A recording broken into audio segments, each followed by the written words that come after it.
Canadian winters are hard, and if your mood drops with the temperature, you're not alone. Roughly 15% of Canadians experience a mild case of seasonal depression or seasonal affective disorder in their lifetime, while 2 to 3% may experience a more serious case. So Dr. Natasha Williams is a registered psychologist. She joins us now. It's great to have you back on the show. Oh, thanks for having me back. I think winter is really hard for a lot of people. Oh, really hard. Yes. Let's start by understanding the term seasonal depression and what its root cause is. Yeah. So actually, this time of year, it's so important to understand that whole notion of seasonal depression, because it's usually around a time when we're not experiencing a lot of sunlight. So usually the fall or the winter time, where we notice that, you know, things are a lot gloomy. And especially this winter in particular, we've really noticed that the sun hasn't been out. It's been very gloomy.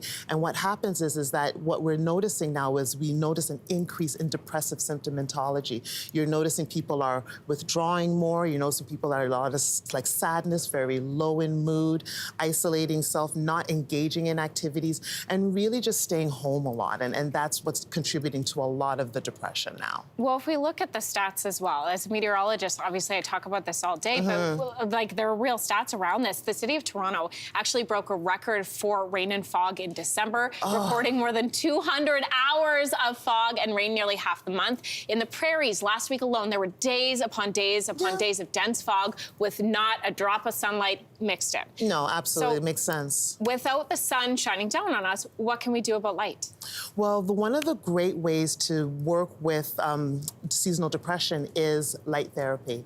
So a lot of people, what they'll do is they'll purchase a light box. And a lot of times that increase in light helps with mood, right? Because what it does, it enhances a chemical in the brain. So what you end up doing is enhancing mood, increasing your ability to feel better. And a lot of times you use it mostly in the morning time. You just have it in your room or whatever, and you put it on and you just increase that sense of light, because that gloominess really brings down mood. So being able to have that light box is one of the great ways and one of the known ways to actually deal with seasonal depression. That's really interesting to know that it's not just the placebo effect, that it actually is creating change in our bodies. It does. It does. It's so important to actually have that light, because then what happens is, so you'll notice people, for example, that are in warmer countries that have more sunlight, they tend not to have this seasonal depression. So it's more in our countries where you have such a shift and change in the amount of sunlight that we get on a daily basis. So light therapy, an option for you. Maintaining social connections, another way to ease symptoms. So tell us how. Yes.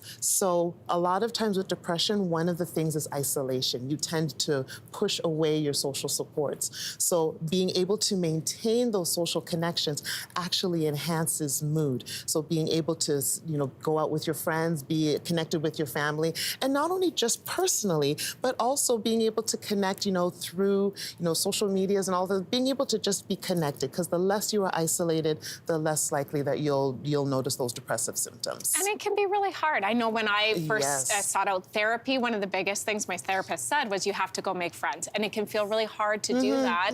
Honestly, for me, it was as the first step was walking up to somebody and just saying hi. Yes. Right? A lot of times what we don't do is, with depression, we will usually tell clients to do the opposite of what you feel. Because a lot of times when you feel depressed, you actually want to isolate yourself, but then the more you isolate yourself is the more that you perpetuate that cycle.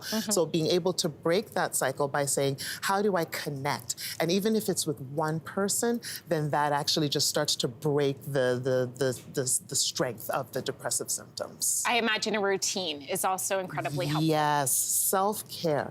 A lot of times when you put those things that are routine in place, what you're doing is enhancing your own ability to take care of self. And that routine helps you to actually improve your mood. So a lot of it can be being able to go to the gym, being able to journal, prayer, you know, maintaining a sleep routine, an eating routine. Those things that you know that you're nourishing yourself, that's what helps in terms of the depressive symptoms. And then what about professional help? Yes.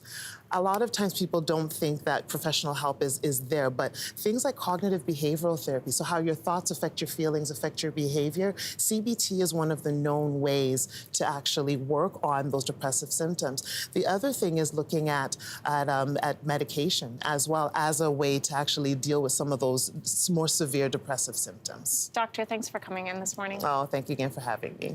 Hey. Okay, thanks for watching. If you liked this, be sure to subscribe here, or you can check out more Your Morning videos right here.